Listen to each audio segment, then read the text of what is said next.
Bonsoir à tous. Aujourd'hui, tirage pour les scorpions du mois de février 2022. Qu'est-ce que réserve le mois de février 2022 pour les personnes qui sont nées sur le signe du scorpion?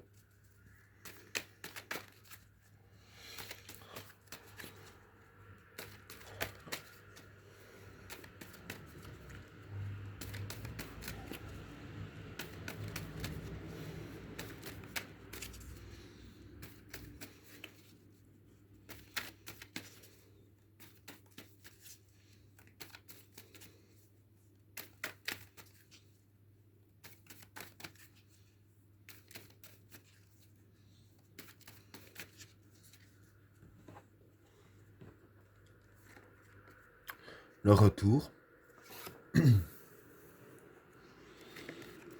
l'illusion, le désert, la fraternité, la fécondité, la vigueur, le maître, le Satan, la transition, la bénédiction, le message, l'extravagance, le papyrus,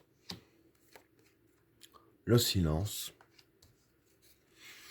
et l'adversaire. Bon, pour les trois premières cartes, pardon, le retour, l'illusion et le désert. Bon, pour ces trois cartes-là, le retour, c'est quelque chose du passé qui refait surface. L'illusion, c'est l'illusion. Et le désert, c'est les soucis. Donc voilà, pour ces trois cartes-là, en gros, ce que je peux dire, c'est que je veux dire qu'il y a des soucis du passé qui va refaire surface, entre guillemets, parce qu'en fait, voilà, ce qui va se passer, vous aurez l'impression que des soucis du passé refont surface, hein, mais en réalité, c'est qu'une illusion, c'est une idée que vous vous faites. Hein. D'ailleurs, je vais dire que les cartes-là sont étroitement liées avec ces cartes-là et les cartes ici. Hein. Bien sûr, j'y viendrai par après. Donc voilà pour le premier état. Pour le deuxième état, la fraternité, la fécondité et la vigueur. Bon, pour ces cartes-là, la fraternité ici, c'est tout ce qui est amis proches et famille. Hein. La fécondité ici, c'est les projets. Et la vigueur, c'est la confiance. Donc voilà. Ce que je peux dire vis-à-vis de ces trois cartes-là, hein, c'est que dans le domaine de vos projets, hein, quels que soient vos projets, les cartes précisent bien ici que vous pouvez avoir confiance en vos amis et votre famille ici. Parce que bon, ici, je veux dire que c'est possible que vous soyez réticent de parler de vos projets, que vous ne soyez pas très chaud à en parler. Mais ici, voilà. Bon, maintenant, chacun fait comme bon lui semble. Hein. Et je veux dire que les cartes ici, en gros, vous précisent bien que vous pouvez confier un peu partie de vos projets vis-à-vis de votre famille et de vos amis proches, que vous pouvez leur faire confiance. Hein. Donc voilà pour le deuxième tas. Alors, pour le troisième tas, le maître, le Satan et la transition. Bon, pour ces trois cartes-là, le maître ici, c'est l'expérience. Hein. Pardon. Le Satan ici, c'est le mal. Et la transition, c'est la carte de la mort. Donc ici, comme je disais tout à l'heure, c'est étroitement lié. J'explique le pourquoi. Parce qu'ici, les soucis, c'est le mal. Hein. On est d'accord. Le maître, c'est l'expérience. L'expérience, c'est ce qu'on a acquis sur notre vie. Donc, ça fait un peu partie du passé aussi. Donc voilà. Ici, en fait, voilà. C'est-à-dire que, quand je disais que c'est de l'illusion de vos soucis, parce que grâce à l'expérience que vous avez vaincu le mal. Hein, ici, avec la carte de la transition.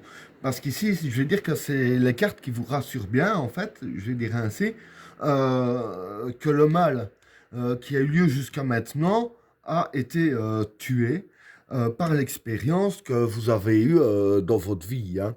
Et bon, pour ce qui arrivera, utilisez aussi votre expérience pour les choses mal qui pourraient arriver, hein. Donc voilà pour le troisième tas. Alors, pour le quatrième tas, la bénédiction, le message et l'extravagance. Bon, pour ces trois cartes-là, la bénédiction ici, c'est la purification. Le message ici, c'est les informations. Et l'extravagance, l'extravagance, c'est l'aveuglement, hein. Donc ici, pardon, ce que je peux dire hein, vis-à-vis de ces trois cartes-là, c'est que vous allez recevoir des informations. Bon, maintenant, pas dit que ce soit des informations par message ou quoi. C'est peut-être des informations d'énergie positive, hein, puisqu'on parle de purification ici. Bon, pas forcément. Mais quoi qu'il en soit, je veux dire que ces informations-là vont vous ouvrir les yeux sur quelque chose ici, avec la carte de l'extravagance qui est l'aveuglement. Parce qu'en fait, voilà, grâce aux informations, il y aura une purification qui va se passer pour vous. Et cette purification-là, je vais dire que ça va justement vous ouvrir les yeux, si je peux dire ainsi, hein. La purification va vous ouvrir les yeux dû à l'information, justement pour que vous voyez les choses clairement, les choses telles qu'elles se passent, et non pas n'importe comment, hein. Donc voilà pour le quatrième tas. Alors, pour le cinquième tas, le papyrus, le silence et l'adversaire. Bon, pour ces trois cartes-là, le papyrus ici, c'est le travail. Le silence ici, c'est la discrétion. Et l'adversaire, ben, l'adversaire ici, c'est tout ce qui est adverse à vous. Donc, que ce soit des adversaires, des concurrents ou des situations adverses à vous. Donc, voilà. Ce que je peux dire, en fait, pour ces trois cartes-là, c'est que vis-à-vis de tout ce qui est adverse à vous, je vais dire que vous devez travailler sur ce qui est adverse à vous. Vous devez vraiment travailler là-dessus, hein, afin de contrer tout ce qui est attaque pour vous mettre des bâtons dans les roues et tout ça. Vous devez vraiment travailler sur votre adversaire. Mais ici, voilà, avec la carte du silence, je vais dire qu'ici, c'est les cartes qui précisent bien que dans le travail que vous faites contre vos adversaires ou les situations adverses, vous devrez vraiment faire ça dans la discrétion, vraiment en mode petite souris, comme on dit, hein, le plus discret possible, hein. Et ben voilà, tirage terminé. N'oubliez pas de vous abonner et d'activer la cloche de notification afin de rater aucun autre tirage. Je vous souhaite à tous une agréable soirée. À plus.